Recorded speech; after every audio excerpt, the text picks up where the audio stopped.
నిమిషం నేను కనబడకపోతే మా అబ్బాయి మీ ఇంటికి వచ్చాడా అని ఊరంతా తిరిగి మా నాన్న ఎంత బాధపడుతున్నాడు. సంధ్యా సమయంలో చీకటి అయిపోతే మా అబ్బాయి ఏ భూతాలు ప్రేతాలు పట్టుకుంటారో కొంచెం భూత ప్రేతాలంటే భయపడాలి. అందుకని అబ్బాయి బయటికి వెళ్ళకురా అని ఇంట్లోనే కూర్చోబెట్టి మా అమ్మాయి అంత ఏడుస్తుంది. ఒక్క క్షణం కనబడిపోతే ఏమండి లేకపోతే నేనేం ఉండలేనండి అని ఏడ్చి నా ఇళ్ళ నా బంగారు పిల్లలు ఆవిడంతా ఏడుస్తుంది. భార్యాభర్తలతో ఎంత ఐమత్యంతో అంటే ఈ లేకపోతే ఆవిడ తప్పట్టు మంచిని కూడా తాగట. ఆయన లేకపోతే ఈవిడ తాగదు, ఈవిడ లేకపోతే ఆయన తినలేదు. అలా ఉండేవారు. నిజంగానే కొంతమంది భార్యాభర్తలు అనుబంధం అండి. ఈ మధ్యలో ఒక ఆవిడ భర్త చచ్చిపోతే శవం దగ్గర ఏడుస్తున్నారు వాడిని. ఈ అవ్వండి మీరు లేకపోతే అలాగండి బతకడం 2 వాయిలు ఇడ్లీ వేసుకుంటే చెరువు వాయి తినేవాడు రేపు పొద్దున్న 2 వాయిలు ఒక్కదాన్ని మీరు లేకపోతే ఎలా తినండి అందులో నేర్చుకుని వచ్చింది. అది బాధ 2 వాయిలు ఆవిడేది రాక అలా బాధపడతారు కొంతమంది. చేత నా భార్య ఏమైపోతుందో నా పక్కన నాకు కూడా తిరిగి నా శిష్యులు వాళ్ళంతా బాధపడతారు. అతిథి సంతర్పణ ఏమైంది, అగ్ని ఏమైంది, నిత్యకృత్యాలకు దూరంగా దేవుడా ఈ ఆకాశం కొండ కలిసే చోట పారేసేవాళ్ళను అని ఏడ్చాడు. నన్ను ఎవరింటికి తీసుకెళ్తారన్నాడు. ఇక్కడ ఉంటే లాభం లేదు ఇక అలా తిరిగి ఎక్కడన్నా ఏదైనా దొరకకపోతుందా అనుకుంటే ఒక చోట హిమాలయ పర్వత ప్రాంగణంలో ఒక అద్భుతమైన పొదరిళ్ల మధ్యలో అన్ని ఉద్యానవనాలు అన్నమాట. మంచి తోటలు, మామిడి చెట్లు, గోరింటాకు చెట్లు, మల్లె తీగలు, కొంచెం వాతావరణం అక్కడ ఆహ్లాదంగా ఉంది. ఒక రత్నాలు తాపడం చేయబడిన భవనం కనపడింది. అది రత్న భవనం, కనకమయ్య భవనం, సంపద కలిగిన వాడి గృహం అన్నమాట. హిమాలయాల్లో ఇటువంటి భవనమా అనుకుని ఆశ్చర్యపోయి ఇక్కడ ఎవరో ఉన్నారు, వెళితే నాకు ఇంటికి వెళ్ళడానికి దారి చూపిస్తారు అనుకుని అక్కడికి వెళ్ళాడు. అదిగో అక్కడ కనిపించింది ఒక మహాపూర్వ సౌందర్యవత అన్నమాట. ఏ సౌందర్యవత అంటే తపనితంబాభోగధవళాంశుకములోని అంగదట్టపు కావిరంగు వలన శశికాంతమణి పీఠి జాతువారగ కాయలు తొంగ భుజపాణి నత్తమిల్ల కరుణాంగుళీ ధూత తంత్రీశ్వరంబుదో జిలిబిలి పాట ముద్దులు నటింప ఆలాపగతి చొక్కి అరమోడ్పు కనులోయి రతి పారవస్య విభ్రమము తెలుప ప్రౌఢి పలికించు గీత ప్రబంధములకు కమ్రకర పంకరు రత్న కటక ఛన ఛడధ్వని స్ఫూర్తి తాళమానవులు గొలుప ఇంపు తడుకొత్త వీణ వాయింపుతుంది. ఒక పరమసుందరిపడి కనపడింది. అక్కడ ఒక పోక చెట్టు ఉందిగా, మొక్కలు కాసే చెట్టు కింద చాలా నున్నగా ఆకుపచ్చగా ఉంటుంది. ఆ ఆకుపచ్చని పోక చెట్టు బోధి దగ్గర కూర్చుని చట్టా మీద చేతులు వేడ పెట్టుకుంది. ఎర్రని పావడా కట్టుకుంది. ఆ పావడ తొడల మీద పడి ఆవిడ శరీరాన్ని ఇంకా అందంగా తయారు చేస్తుంది. ఇక ముఖం విరిగిపోతుంది అరుణవర్ణంతో. చేతులకి కంకణాలు ఉన్నాయి. కళ్ళు సగం మూసి పూర్తిగా తెరవకుండా పూర్తిగా ముయ్యకుండా చేతులు వేడ పెట్టుకొని ఇలాగా ఏమని వాయిస్తారు మహామధురంగా. ఈ వాయిస్తున్నప్పుడు ఆవిడ పాడుతోంది, పాట బాగుంది. పాటకి తగినట్లుగా ఈ వేడ వాయిస్తున్నప్పుడు చేతులకున్న కంకణాలు ఇక్కడ నుంచి ఇక్కడ దాకా పూర్వం ఆడవాళ్ళు బంగారు గుణం వేసుకునేవారు. ఈ గాజులన్నీ టింగ్ టింగ్ అని శబ్దం చేస్తున్నాయి. అది ఎలా ఉందో తెలుసా? కమ్మరకర పంకరుహరత్న కటక ఝణ ఝణ ధ్వని స్ఫూర్తి తాళమానములు వెలుప. పవిత్రమైన సున్నితమైన ఆవిడ చేతులకున్న గాజుల శబ్దం పాటలు పాడుతున్నప్పుడు టింగ్ టింగ్ అని తాళం వేస్తారు. పాండురంగ మహాత్మ వంటి సినిమాలు చూడండి, పక్కన అందులో నటసాలు పాడుతుంటే పక్కన టింగ్ శబ్దం వస్తున్నాడు. ఎంత మధురంగా ఉంటుందంటే అది. అందులో మన పట్ట దుకాణం పాటని చిట్ట చివరి చూపిస్తాడు అన్నమాట. కలి బీజాంకురాళే రుబాడలే ఆయి బీజాడలే ఏకు బీజ పోటీ జన్మ కోటి తరు పేటి కోటి జన్మ కోటి సుమాలి పడి కోటి జన్మ పేటి సుమాలి పడి. అంటే నాటేది ఒక మొక్క, 100 కొమ్మలు, ఇన్ని పువ్వులు, ఇన్ని పళ్ళు. ఒక్క మొక్క నాటితే ఇన్ని వస్తాయి. ఒరే నువ్వు కూడా నీ జీవితంలో ఒక మంచి పని చేస్తే ఇంతమంది మహానుభావులు తయారు చేస్తావురా. అలాగే జీవితంలో ఒక్క పుణ్యం చెయ్యి అని ఒక అద్భుతమైన పాట రాస్తాను. అక్కడ తాళం వేస్తూ ఉంటే సరిగ్గా ఈ అలసాని పెద్దల రాసిన పద్యముల కోసం అక్కడ తాళం వేశారా అన్నంత బాగా వేశారు. అందుకే జాగ్రత్త నిశిత దృష్టిలో రాల పాఠం అన్నమాట. ఇప్పుడు పాట ఉందామంటే ఏమవుతుంది, పాపం రాసేవాడు గొప్పవాడు ఎప్పుడూ ఉంటారు. ఆ పాడేటప్పుడు వెనకాల గందరవాడు ఎక్కువైపోయి అది ఏమిటో నాకు ఇప్పుడు అర్థం కాదన్నమాట.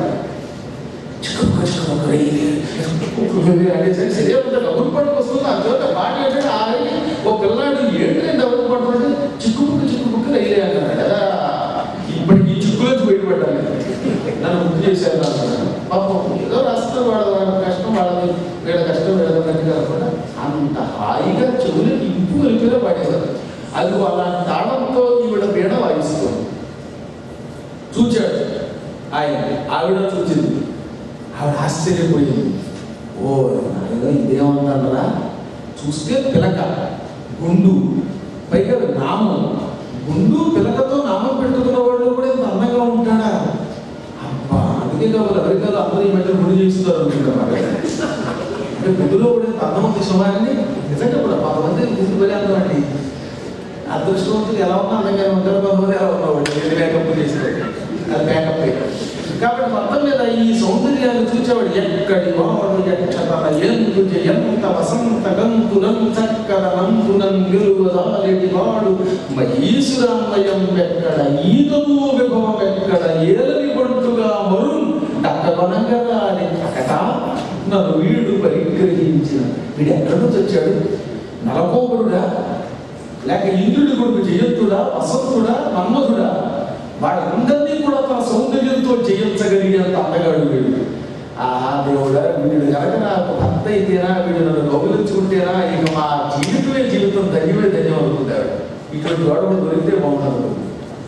ఈయనకి పాప వేది ఇట్లా ఆ చూపులు ఆ వయ్యారాలు తెలుసుకునే స్థితిలో లేడు. కేవలం ఏదో చెప్పడం పాట చెప్పుకోవడం తప్ప ఎందుకు చూపొప్పన్నాను తప్ప. అందుకని ఆవిడ దగ్గరికి వెళ్ళాడు.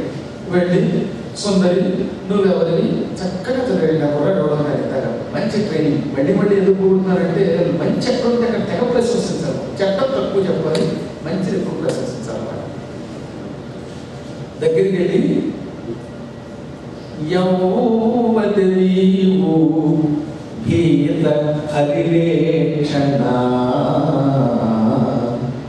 ఒంటి చెవించదు ఓటలేక యువన భూమి భూసురుడ నే ప్రవరాఖ్యుడ త్రోవ త్రపిన్ క్రూన ఇన్నగాగ్రమునకు చనుదిల్చి పురంబు చేర ఇంకెవిధిగాంతు తెల్పగదనే తెరువెద్ది శుభంబు నీకగు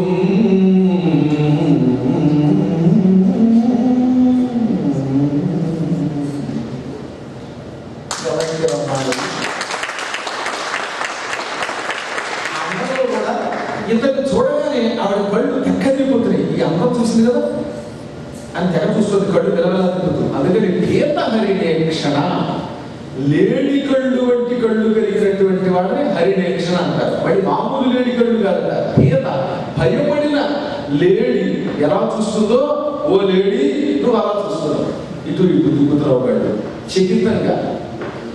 అసలు ఎవరో నువ్వు ఈ అడవిలో సందేహం లేకుండా భయం లేకుండా ఒంటరిగా తిరుగుతున్నావు. ఒంటరిగా తిరిగితే నీకు భయం వేయదా? పోనీ నీ సంగతి నాకెందుకు, నేను ప్రవరుడనే ఒక పండితుడిని, నా కర్మయోగం వల్ల ఇక్కడికి వచ్చాను పొరపాటున, అందుకైనా కొవ్వెక్కి అన్నాడు.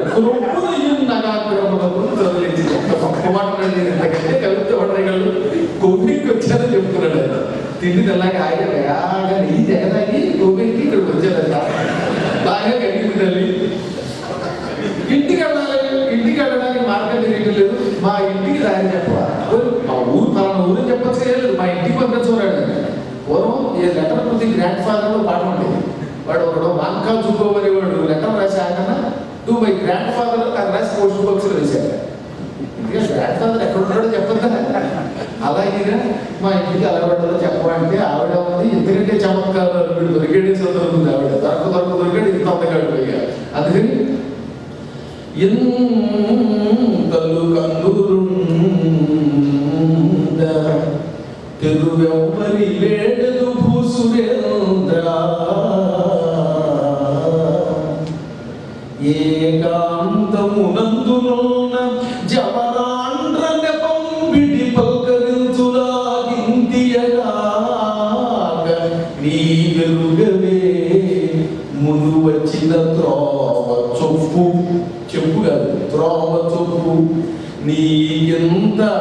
భయంబులే గడుగ ఎల్లిదమైతిమే మాటలేటికి.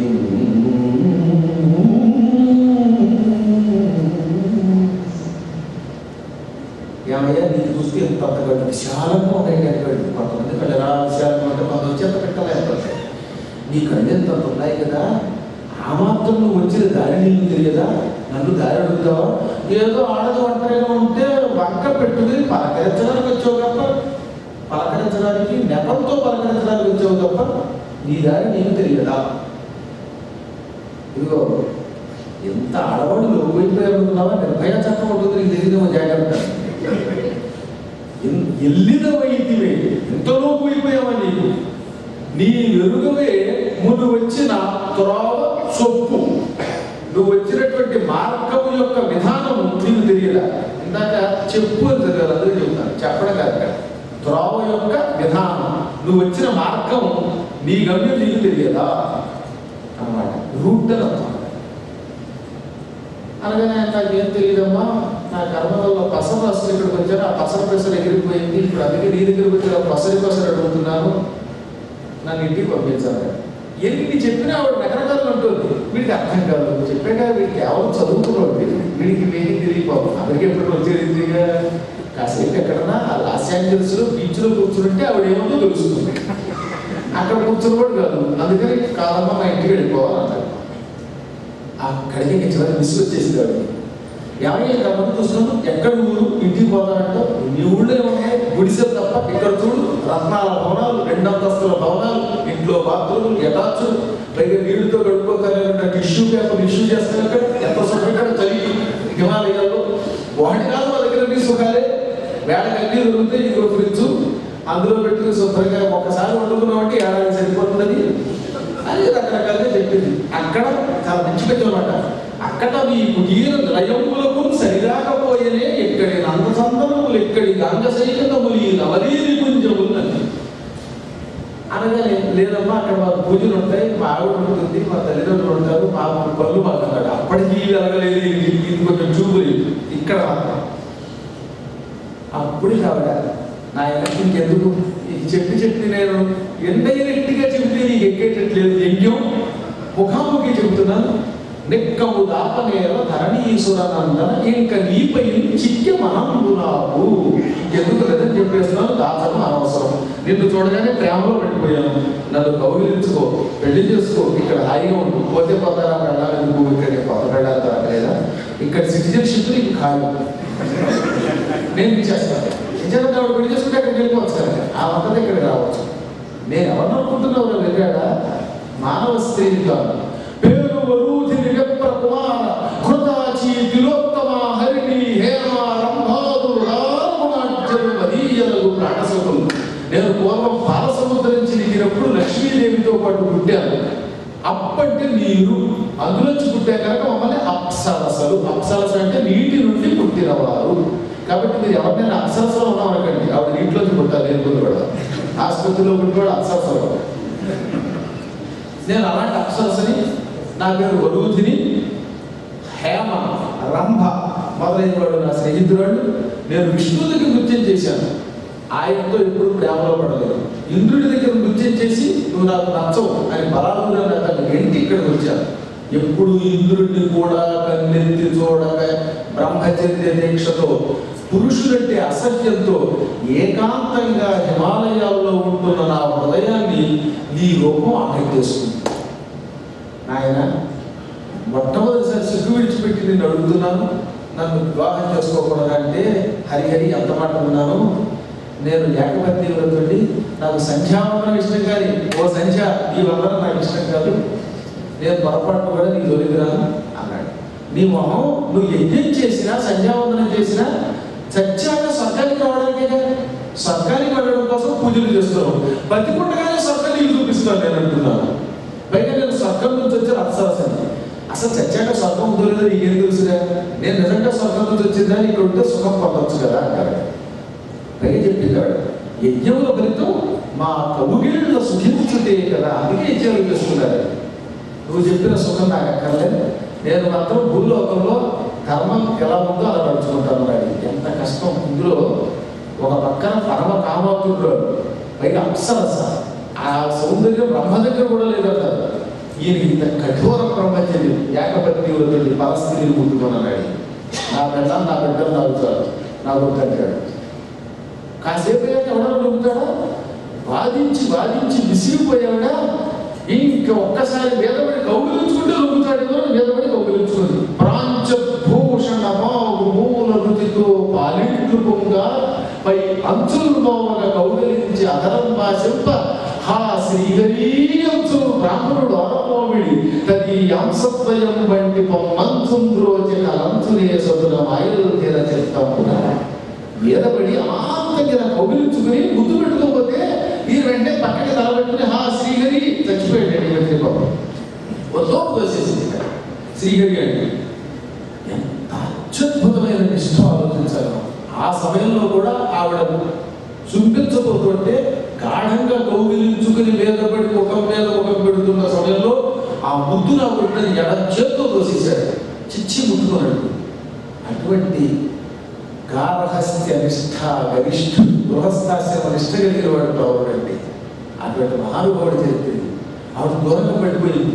చాలా పాపం వచ్చి ఏడ్చింది. ఆ ఏడుపునే అల్లసాని పెద్ద అటు ఇటు ఏడ్చాడని ఒక సామెత. 3 ఏడుపులు ఉన్నాయండి మనకి ప్రబంధాల్లో. ముగ్గు తిమ్మల గారు ముద్దుగా ఏడిపించారు. ఎవరి చేత? సత్యభామ చేత. పట్టుమూర్తి రామరాజభూషణుడు కాంబోజీ రాగంలో ఏడ్చింది అంటాడు హీరోయిన్. కాంబోజీ రాగం అంటే తెలుసు కదా, భయం అంటున్నాడు ఎత్తుకోవడం. ఓ దివ్య రమణులారా అది తిలకాంబోజీ. తిలకాంబోజీలో తిలదీసి కాంబోజీ ఎత్తితే ఎలా ఉంటుందో ఒకసారి అంత హై లెవెల్లో ఏడ్చింది. అందుకని ఆవిడ బావురు అని ఏడ్చింది. వీటినంతూ గొప్ప చదువుపెట్టాల అశ్రులు చెందు వందగని ఏడ్చింది బాబా. ఎన్నో బతికాలింది అనుకోండి. విశ్వామిత్రుడు నేలకిని పట్టుకోలేదా? వాడికి తపశక్తి పాడైందా? ఇంద్రుడు అహల్య దగ్గరికి వెళ్ళలేదా? వాడికి సత్యసింహాసనం దూరం అయ్యిందా? ఎంతమంది మహానుభావులు అప్సరసలు వెంటపడలేదు? నువ్వే గొప్పవాడిగా? అది ఏం చెప్పినా ఇది మాట్లాడితే ప్రమాదం. అందుకని మాట్లాడలేక అక్కడి నుంచి బయలుదేరి చిచ్చి అనుకుని అక్కడ ఆకాశ గంగం ఉంటే ఆ గంగలో శుభ్రంగా స్నానం చేసి ఆవిడ ముట్టుకుంటే శరీరం అపవిత్రం అయిపోయిందండి. ఆ గంధం పోయేలా స్నానం చేసి ఎంతవరకు వేడని పట్టుకుంటున్నాను, నేను అగ్నిని పూజిస్తున్నా రోజు. ఆ భగవంతుడిని పూజిస్తే ఇంటికి తీసుకెళ్ళడా? అనుకుని అగ్నిహోత్ర నువ్వు నన్ను మా ఇంటికి చేర్చు. ఎందుకు చేర్చాలి అంటే నా దగ్గర కొన్ని శక్తులు ఉన్నాయి కనుక.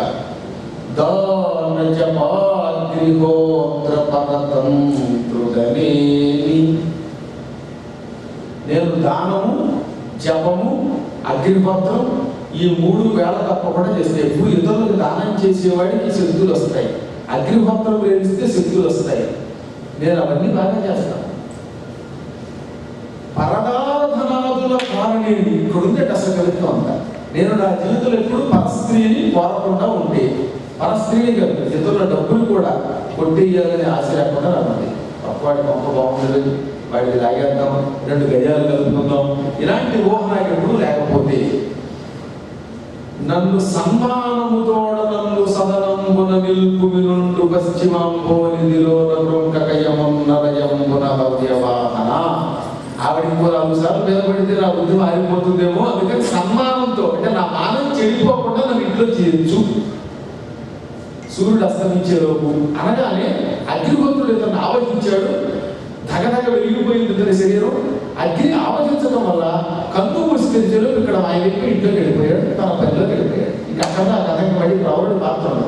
ఇక ఈవిడ ఇక్కడ ఆయన అలా వెళ్ళగానే వాడు వెళ్ళిపోయాడు అని ఏడుచుకుంటే చెలికెత్తులు వచ్చి వాడి మొహం, వాడు ఎక్కడుంటాడు, బయటికి వెళ్ళే ఓపిక లేకే కదా నిన్ను బతిపల్లాడు. అక్కడ మన ఉద్యానం ఉంది కదా, మన గార్డెన్, అక్కడే ఉంటాడు మా అనుమానం, అక్కడికి వెళదాం అని అక్కడికి తీసుకెళ్ళారు. ఇదంతా ఒకటి చూశాడు. వాడి పేరు కలి అని ఒక గంధర్వుడు. వాడు చాలా కాలం క్రితం వచ్చి ఐ లవ్ యూ చెప్పాడు ఈ వరుదిని. ఆవిడ లాగి గోప మీద కొట్టింది. అర్థమైన వాడు నన్ను ముట్టుకోవడానికి వీళ్ళు, నేను ఎవడు పడితే వాడిని వరించను. వాడిని చూసి 5 సార్లు మధ్య నేనేమో ప్రేమించి గంధర్వుడిని సాటివాడిని, పైగా క్యాష్ ఫీల్డ్తో అడిగాను. అదొకటి వెళ్ళి అక్కడ వాయిదాలు కూడా ఒకటి కాదు కదా. అంచేత దగ్గరికి వెళ్ళి ప్రేమించానంటే చీపు అంటావా? ఇప్పుడేమో ఎక్కడో ఉన్నటువంటి ఆ తిలకపత్రులు గారిని ప్రేమిస్తావా, నువ్వు బాగా అయింది అనుకున్నాడు. అనుకుని ఇప్పుడు ఏం చేశాడు లోపల, ఇప్పుడు నాకు ఒక ఆలోచన వచ్చింది, నాకు మాయలు ఉన్నాయి కదా, ఎంతో పూర్వం నుంచి ఆవిడ మీద ఉన్న ప్రేమ ఇప్పుడు నాకు ఫలించాలంటే వాడి రూపంతో పెడితే బాగుంటుంది అనుకుని వెంటనే తన గంధర్వ మాయతో అచ్చం ప్రవరుడి మీద మాయ చెప్పాడు. మాయా ప్రవరుడు. ఈ ప్రవరుడు అది ఒక చెట్టు మీద కూర్చొని పువ్వులు కోస్తూ కాబట్టాడు. చెలికెత్తెలు వరుదిని అక్కడికి తీసుకొచ్చారు. వరుదిని వీడికి వచ్చింది. ఇంకా వెంటనే నిలబడిపోయి ఇంకొక క్షణము కాదంటే నేను చచ్చిపోతాను అన్నాడు. అద్భుతమైన లలితమైన పదాలతో ఒక పద్య రచన చక్ర ఏలరా ఈ చలంబుడిగి ఏలరా ఏలరా ఈ చలంబుడిగి ఏలరా బాలరసాల మాలతీ జాలములో శశాంక కరజాలములో వల్లవంత నస్రువుల్ జాలుగా నాలుగు జాలు ఇక జాలు అవంబలునంత కాకును పాలయి రాత్రి పంచశరు బాలికి చిక్కిది నీకు దక్కిది. ఏలరా అంటే నన్ను ఏలుకోరా అంటారు.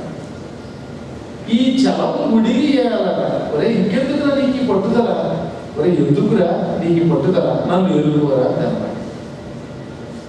నేను రాత్రంతా తీయమావిడి చెట్ల దగ్గర మల్లెపూల తోటల్లో మాలతి లతల యొక్క సమూహాల్లో తెగ తిరిగి ఇక నువ్వు దొరక్క విరహానికి గురైపోయి చంద్రుడి వెన్నెలలో వేగి ఇంకా చచ్చిపోతానేమో అనుకున్నాను. అదృష్టవశాత్తు నీకు దక్కాను, ఎందుకంటే దేవతలకు చావులేదు. అందువల్ల ఇక నువ్వు కాదన్నావంటే మాత్రం నా తపశక్తి అంతా వినియోగించి శరీరం విడిచిపెడతాను అని కన్నీళ్లు కాచాను. వీడు దొంగ కదమని కపట విప్రుడు, మాయా ప్రవరుడు.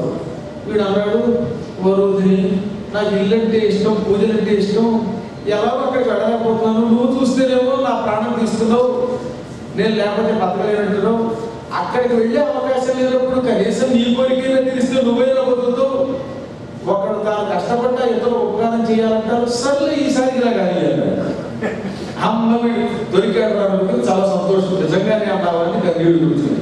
అయితే ఒక్క నియమం అన్నాడు వాడు, ఏమిటది, రతి క్రీడా సమయంలో నువ్వు కళ్ళు మూసుకోవాలి అన్నాడు. ఎందుకంటే మాయల వల్ల పొందిన రూపం ప్రతి సమయంలో పోయి యథారూపం వచ్చేస్తుంది, వీడు దొరికాడో చంపేస్తున్నాడు, చేపిస్తుంది.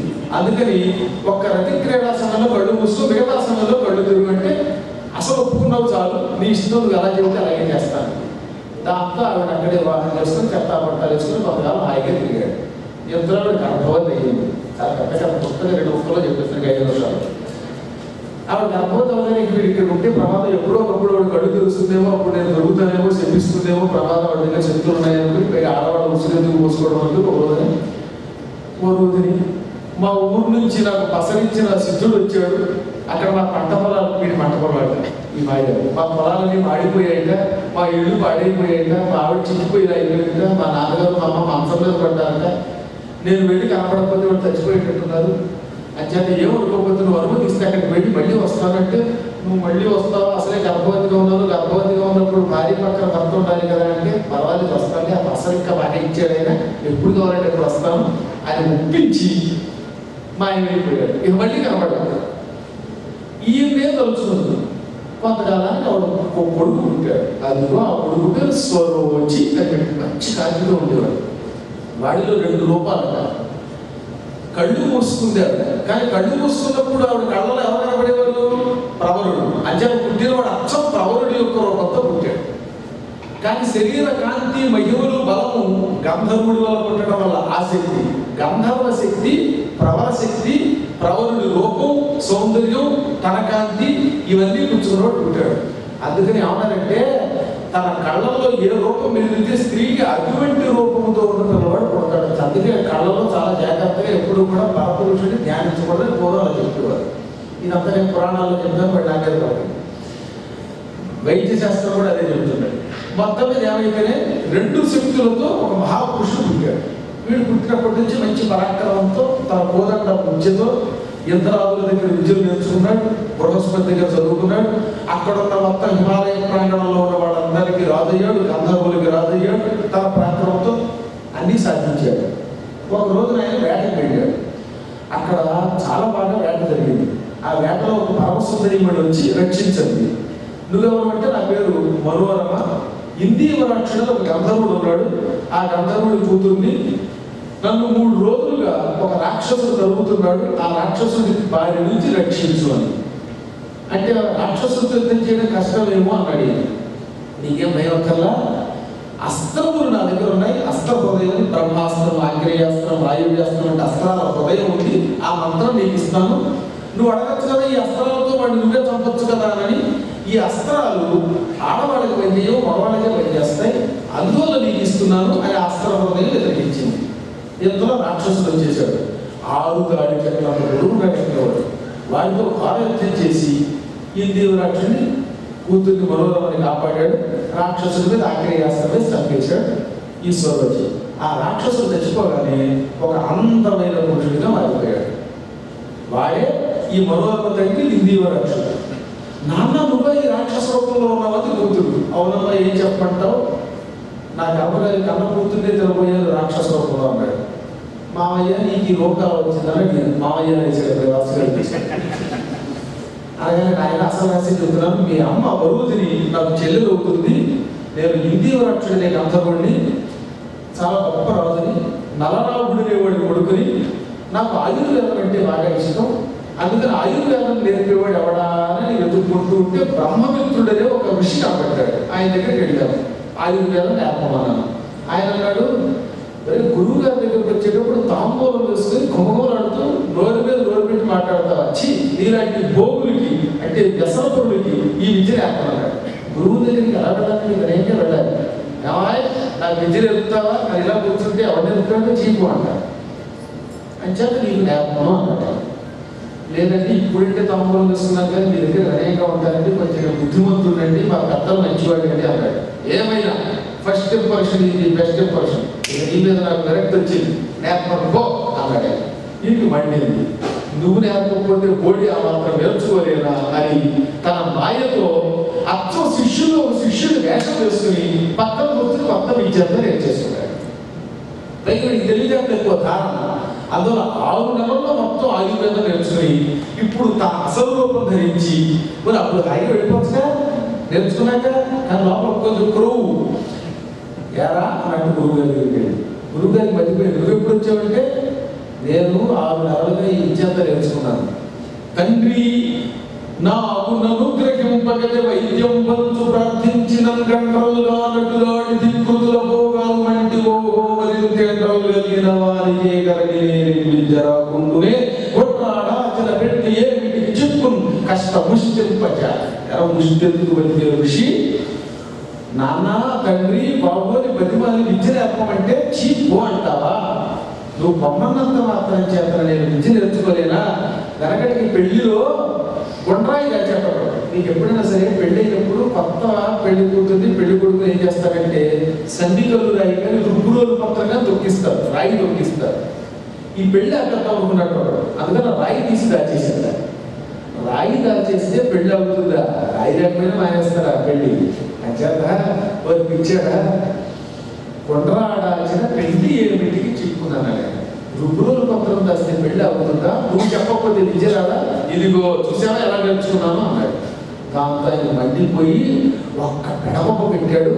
ఆయన కోపాన్ని రాశానికి అలసాటలో పద్యంలో కదా ఇక్కడ కూడా గద్యం రాశాడు.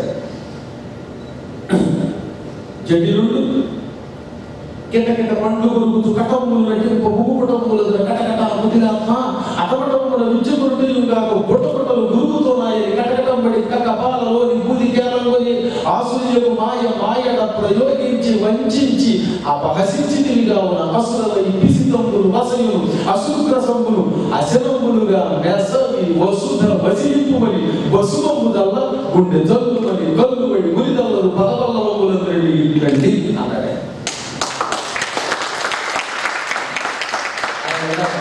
ముక్కుపటాలు దగ్గరికి చేర్చాడు, కనుబొమ్మలు గుడి వేశాడు, పళ్ళు పటపట కొరికాడు, కళ్ళంట చెమటలు వచ్చేసాయి. ఆ చెమటని ఇలా ముందుకు వచ్చేసింది, పళ్ళు పటపట కొరికితే అన్నాడు, ఓరి కూడా రాక్షస మాయతో నా దగ్గర విద్య నేర్చుకొని అక్కడికి వాడక నన్ను తిట్టి నా మీదే నీ ఇష్టం వచ్చినట్టు ధిక్కార స్వరంతో ఎగరేస్తావా ధిక్కార జెండా ఇదిగో నువ్వు చేసిన పనికి శిక్ష అని పక్కనున్న ఒక సంచిలో చేత బూడిద తీసి, నువ్వు నన్ను రాక్షసమాయతో మోసగించావుగా, కాబట్టి రాక్షసుడు వెళ్ళిపో, నీ వాళ్ళని తిరిగి అని చెప్పించాడు. రక్తం, మాంసం, ఎముకలు నాక్కుంటూ కొట్టారు. కానీ వీడికి గుండె చల్లుమంది. కళ్ళు అంటే గుండెలో రాయి పడింది అన్నమాట. కళ్ళు అంటే రాయి, అది ఎప్పుడు కూడా ఉప్పు కళ్ళు అంటే ఉప్పు రాయి అన్నమాట. వీడు కాళ్ళ మీద పడ్డాడు. గురువు గారు, నన్ను ఎంత దారుణమైన శాపానికి గురి చేయకండి, మాంసం అసలు నేను తెలియదు, అందులో ఆయన స్వర్గంలో అమృతం తాగేవాడు పట్టవచ్చు, భూలోకంలో ఉన్న దరిద్ర ఆహారం అంటే అలాగా మాంసం, అందులో మీరు నరమాంసం అంటున్నారు, నన్ను క్షమించి శాపమే వచ్చిన చెప్పడంటే, ఆయన నువ్వు తొందరపడి నోటికి వచ్చినట్టు నన్ను తిట్టావు, నేను శపించాను, ఈ శాపం వెనక్కి తీసుకోలేను, కానీ నువ్వు అందరినీ తిని ఆఖరి నీ కూతురు వెంట పడతావు, అప్పుడు నీ కాబోయే అల్లుడి చేతిలో నువ్వు చస్తావు, చచ్చిన తర్వాత నీకు రోగం వస్తున్నాను. అది అప్పటి నుంచి నేను రాక్షసుండే నా నగరానికి వచ్చి మొత్తం నా ప్రజలందరినీ తినేశాను, గుర్రాలని, ఏనుగుల్ని, అన్ని పీరుగుల్ని తినేశాను. ఆఖరికి కూతురు మిగిలింది.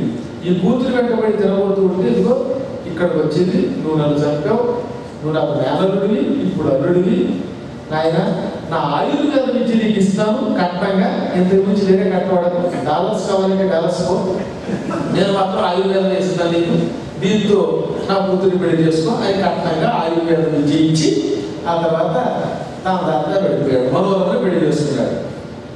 మనోరమకి పెళ్ళయింది కానీ సుఖంగా ఉండలేకపోయింది. ఏమిటి భార్యమని, నేను ఇష్టం లేకుండా పెళ్లి చేసుకున్నావా అని అడిగాను. కాదండి, నాకు ఇద్దరు స్నేహితురాళ్ళు ఉన్నారు, వాళ్ళకు కూడా పెద్ద శాపం వచ్చింది. ఒకప్పుడు నేను నా స్నేహితురాలతో ఈ హిమాలయాల్లో తిరుగుతున్నాం, అక్కడ ఒక ముసలాయన తపస్సు చేసుకుంటాడు, మా స్నేహితురాళ్ళు మేము అక్కడికి వెళ్ళాం, నేను ఆ ముసలాయన ముక్కు పట్టుకు పీకాను, దాంతో ఆయన కోపం వచ్చింది. తపస్సు చేసుకుంటున్న వాడు ముక్కు పట్టుకున్నావు కనుక నువ్వు దిక్కులేని దాన్ని వెళ్ళిపోయి నీ తండ్రి రాక్షస రూపంలో నీకు తరుగుతూ ఉంటే ఏడుతూగాక అన్నాడు. అనగానే పక్కన చెరికెత్తులు కర్రలు పెట్టి అది పట్టబోయారు. మా చెరికెత్తిని వాళ్ళ నాన్న రాక్షసుడై తలవాలంటావా, నీ అంతం చూస్తాను. దాంతో ఆయన పాప వచ్చి నా చెరికెత్తుల్లో ఒక చెరికెత్తిని కుష్ఠరోగం వచ్చుగా కానీ ఇంకో దానికి క్షయరోగం వచ్చుగా అన్నాడు. ఒక ఆవిడ టీబీ పేషెంట్ అయి, మరొక ఆవిడ లెప్రసీ పేషెంట్ అయి ఏడుస్తూ ఉంటే నా స్నేహితుడు నా కోసం నేను మీతో పెళ్లి చేసుకుని టీబీ రంగాన్ని హనీమూన్కి ఎక్కడికి వెళ్ళాలండి అనుకో. ఓ వైద్య అయితే మీ నాన్నగారు నాకు ఆయుర్వేదం కట్టంగా ఇచ్చాడుగా, ఈ ఆయుర్వేదంతో వాళ్ళ రోగం తొలగిస్తానని వాళ్ళిద్దరికి రోగం తొలగించాడు. వాళ్ళన్నారు మా రోగం తొలగించిన వాడే మా భర్త అనుకున్నాం, అయినా మేము ముగ్గురు స్నేహితురాను, మేము ముగ్గురు ఒకే చోట ఉండాలంటే మా ఇద్దరిని కూడా పెళ్లి చేసుకుంటారు, కలిసి వచ్చింది కదా అనుకుని వాళ్ళని కూడా తాడి పెట్టాడు. ముగ్గురితో కొంతకాలం కాపురం చేశాడు. ఆ తర్వాత ఒక రోజున, అది పెద్ద కథ అనుకోండి, అంతా ఒక రెండు ముక్కలు చెప్పాల్సి వస్తుంది, ఇంత ప్రబంధం చెప్పాలంటే, చెప్పకపోతే అన్యాయం చేసిన వాళ్ళు. ఓ రోజు ఈ భార్యతో హిమాలయ పర్వతాల్లో తిరిగాక అక్కడ కొన్ని జింకలు, ఆడ జింకలు ఒక మగ జింక దగ్గరికి వచ్చాయి. అప్పుడు ఆ మగ జింకల్ని ఏమన్నా ఎక్కువ మందిని పెళ్లి చేసుకోవడానికి నేను ఏమన్నా మానవుండేనా, ఒక్క స్త్రీ ఒక భర్త, ఇది ధర్మం, స్వరోచితంగా ముగ్గురు పెళ్ళాలతో తిరగడానికి నేనేం సిగ్గులేని దాన్ని కాదు అంది ఆ జింక, మగ జింక ఆడ జింకలతో. ఈయనకి అనేక లాంగ్వేజెస్, నెంబర్ ఆఫ్ లాంగ్వేజెస్ నేర్చుకున్నాడు, జింకల భాష వచ్చు. అది పోయింది అంటే ఎంతమంది భార్యతో తిరగడం తప్పనమాట అనుకున్నాడు. ఇంకా రోజు నుంచి ఇంటికి వచ్చిన మనశ్శాంతిగా కొన్ని రోజులు తిరిగాడు. అయినా మళ్ళీ భార్య రోజున ఏమంటే ఈసారి బోట్ షైన్కి వెళదామండి అలాగే కారణం లేక వెళ్ళాడు. వీళ్ళతో నావలో తిరుగుతూ ఉంటే ఆ నావ చుట్టూతో కొన్ని హంసలు చేరాయి. ఒక మగ హంస చుట్టూ ఆడహంసలు హంసిరులు చేరి మేమంతా నేను వరిస్తున్నామంటే మళ్ళీ హంసల్ని ఎక్కువ మందిని పెళ్లి చేసుకుని సిగ్గు లేకుండా ఉండడానికి నేనే స్వరోచిని కాదు.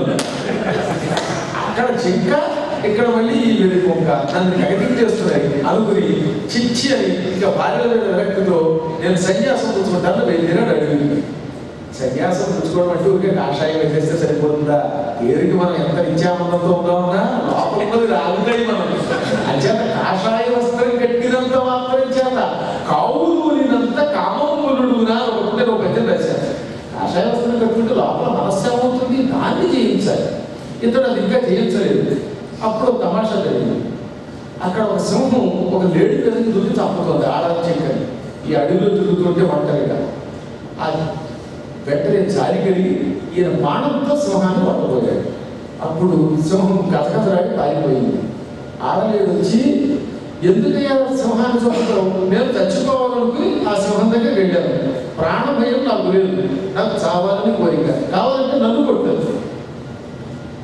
ఈ చెక్క కూడా మాట్లాడేస్తుంది మానవ భాషలో ఉంటుంది. చెక్క ఎవరైనా చావు తప్పించుకోవాలనుకుంటారు. నువ్వు కావాలంటున్నావు ఏమిటి అంటే ఏం చెప్పమంటావు?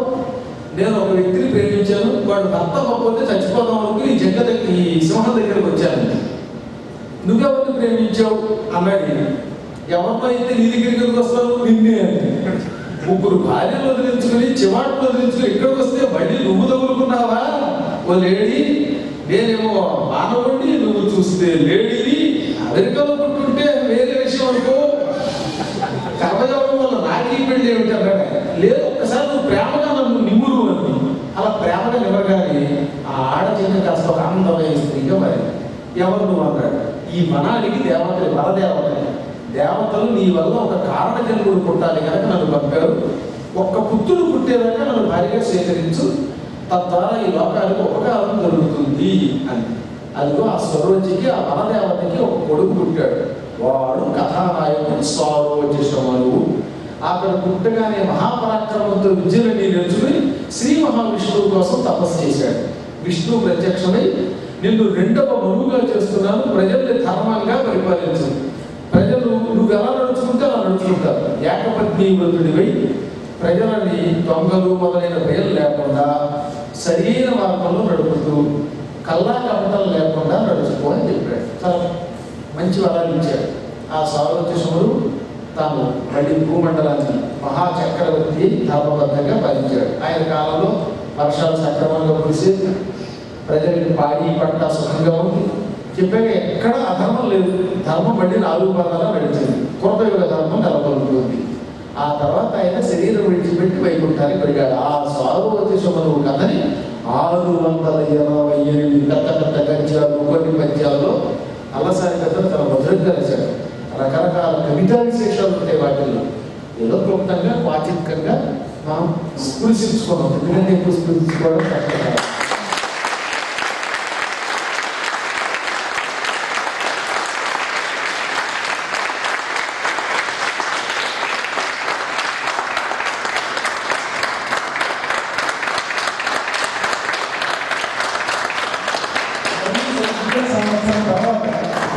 ఇదే నెలలో ఇంకొక సాహిత్య వసతితో ఇక్కడే నెల తెలుగు వెళ్ళలో ట్యాక్స్ అనేది కలుసుకుంటాం వచ్చే సంవత్సరం.